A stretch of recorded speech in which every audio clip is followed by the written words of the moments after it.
Hello, thanks for being in a new video. This time we have unboxing of the OPPO A5 Pro G. You must begin.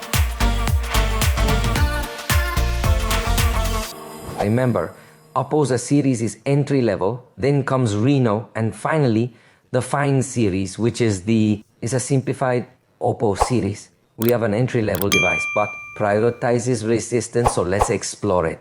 From the box, we stand out. Its main features, let's take it out. So, the very first thing that we will discover is an envelope.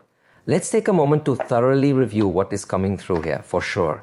It's going to be small paper slips that contain quick bits of information. Additionally, we're going to find a sleeve and also an envelope and an addendum. Furthermore, there will be an envelope and yet another envelope and even more an envelope. Interesting because you don't have to go and buy another sleeve or anything like that, and note that we are talking about of an entirely transparent case that is also fully flexible, featuring semi-rigid edges, and within this, the case's texture changes the back cover's appearance. In just a moment, we'll take a look at what the aesthetics of the device appear like once the case is on. For the moment, we are going to directly meet with the cell phone that is inside this small cover. Let's go ahead and take it out. We'll remove the sticker. It has a strong adhesive and looks like as if it has absolutely no intention whatsoever of allowing this body to be taken away. Finally, we managed to get it. Although there was a bit of glue left here messing up the device a bit, but hey, we'll clean it up a bit. As the device powers up, let's check the other contents. From the box, well, up to this point, we have observed that the design is quite attractive, as is usually the case with OPPO. But let's take a closer look. What else do they provide us in the box? We are going to discover a cable, which goes from USB to USB-C. Please note that. Comes without any kind of highlighted in some special color. But anyway, it is recommended that you use the original cable for maximum charging power. We'll also find a charger, which is 45 watts, providing a good amount of power thanks to the Superbug protocol that OPPO has carefully developed. Here's what's in the box, good extras like a case and charger. Let's see how it looks with the case on. Then tell me if you prefer it without. It looks very nice, with a soft pink-blue gradient and a petal pattern that it appears quite impressive when viewed from certain angles with the light. So let's take a look at this. This is how it appears when the case is on. Hey, it actually doesn't look bad at all. It adds a certain interesting flair, even though from the outside you can't really perceive this pattern. Interestingly enough, it is noticed on the inside, which seems somewhat unusual. I would have really liked to have seen that as well. This series of relief patterns would be experienced on the exterior and, well, that's essentially what it provides us with in terms of aesthetics.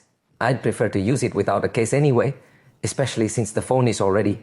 It's quite challenging, but we'll discuss that shortly. For the time being, that's everything that comes with it. Alright, regarding the box, let me just save everything that we removed. We'll spend some more time focusing on the cell phone a little later. I already have the device set up here, and by the way, it's worth making the clarification that there's also a 4 grams edition with the same name, so it's the OPPO A5 Pro 4 grams. Yeah, we're discussing the 5 grams edition. Then make sure to pay very close attention because there might be some differences. In this particular instance, we discover a certain thickness of 7.76 mm with 194 G weight.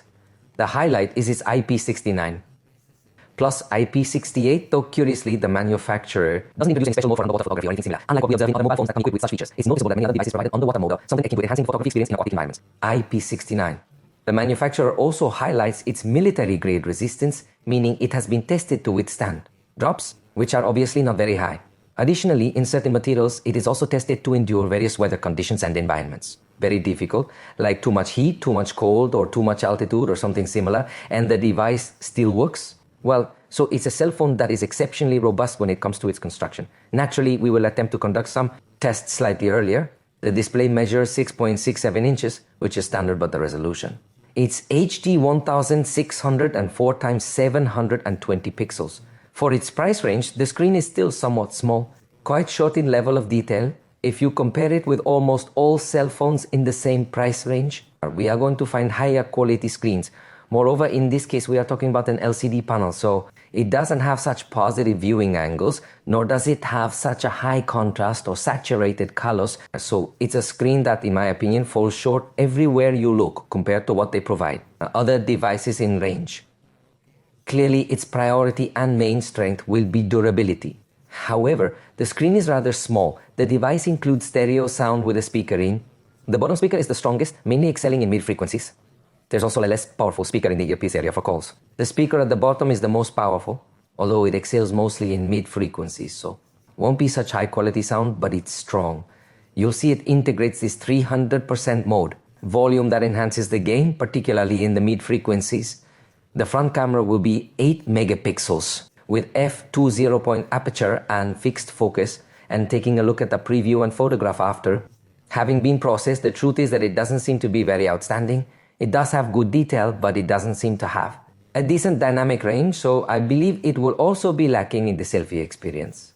For the rear, there's a 50 megapixel main camera with f2.8 aperture and focus. Automatic flash but lacks optical stabilization.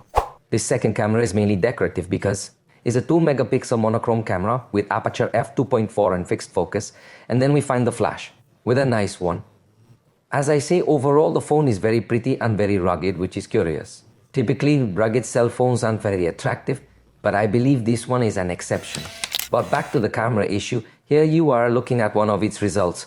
I believe that the main camera performs quite adequately. It's important to note that in the 2x zoom, that is, the short-range zoom has good quality, although it does not maintain 100% optical quality. Next you are looking at the 5x zoom, where it starts to suffer a lot more, and the 10x zoom, where it again suffers a lot. So it appears that only the short-range zoom will be considered acceptable. Therefore, it won't be a device that it will really stand out significantly due to its camera capabilities. In fact, it's important to point out that when it comes to video recording, it doesn't quite reach an outstanding level either, since it doesn't support 4K, but it does handle full HD at 60 frames per second. Regarding the front camera, regrettably, it is equipped with HD by default, which is something you might anticipate from a device on the low end of the market. That is, from a device that costs less than half of what this cell phone costs. Luckily, you can go up to full HD, though it's odd the default resolution is so low. Once more, it's absolutely clear that this won't be a cell phone that emphasizes either the front camera or the rear cameras. The processor will be included. The battery capacity will be 5,800 mAh, and it will support a 45 watts load. The charger will be included in the box. In this sense, if it is a battery that can get to stand out above the rest, and considering that the processor, maybe it's not that powerful, the battery sure can become one of its strongest points, although you have to. I would like to put it to the test thoroughly. Therefore, in the video review, I am going to show you and discuss the results of my specific tests in detail. Usually, I don't suggest getting swayed just by spec numbers. We'll also find color OS 15 running on top of Android 15, so this is a good thing because it's updated from the factory, but we don't expect a broad update policy, but currently there is already a security patch ready for installation. Fortunately, through the use of software, it integrates, for example, some tools for editing photos by AI like the eraser, except in terms of use, then you can use the smart lasso tool to accurately identify and select the objects you wish to remove. As you can see, for instance, in this particular scenario, in this specific case, we are going to attempt to remove all of this area that perhaps interferes slightly with the photograph. And notice that it creates a excellent recognition, and afterward it will proceed with the removal process, making it practically unnoticeable. So I believe this is a great addition we discovered. It can also remove people and focus on photographs. Slightly out of focus, remove reflections from photos taken through glass, or enhance image quality. The image quality. For example, let's add more definition to the photo. I had mentioned to you that it appeared to be of low quality, so let's check if the artificial intelligence is able to handle it. Do anything to better this picture. Here is the result. I honestly don't think it works. Interestingly, it really doesn't make any difference at all, so I'm quite sure that this is a feature you probably won't end up using a lot. But the eraser does, and also the option to remove reflections from mirrors or glass. The device is equipped with a storage capacity of 256 GB, which fulfills expectations perfectly well. In addition to 8 GB of physical RAM and still virtual RAM options that I don't highly recommend using, but option is here. Lastly, the processor is the MediaTek Dimensity 6301, which remains brief for this price, but see the benchmarks yourself in single core. It scored 784 in multi-core and 2010 points. In Antutu, it got 4,55,023 points, so I must tell you the processor will also be insufficient if your priority is recording or editing videos or similar tasks. For heavy games with detailed graphics, this phone will fall short. If your main priority is social networking and messaging, but you also want a phone with a large battery and quite resistant, it might be an option, though I expect the price is a bit higher. I would have liked it, and surely in some promotions it might become more attractive to acquire. However, well, at the moment this is simply an initial look and unboxing of this device. In the future, we will provide a detailed video review, A detailed video review will be available soon. We've reached the end of this video. If you enjoyed it, let us know and see you next time.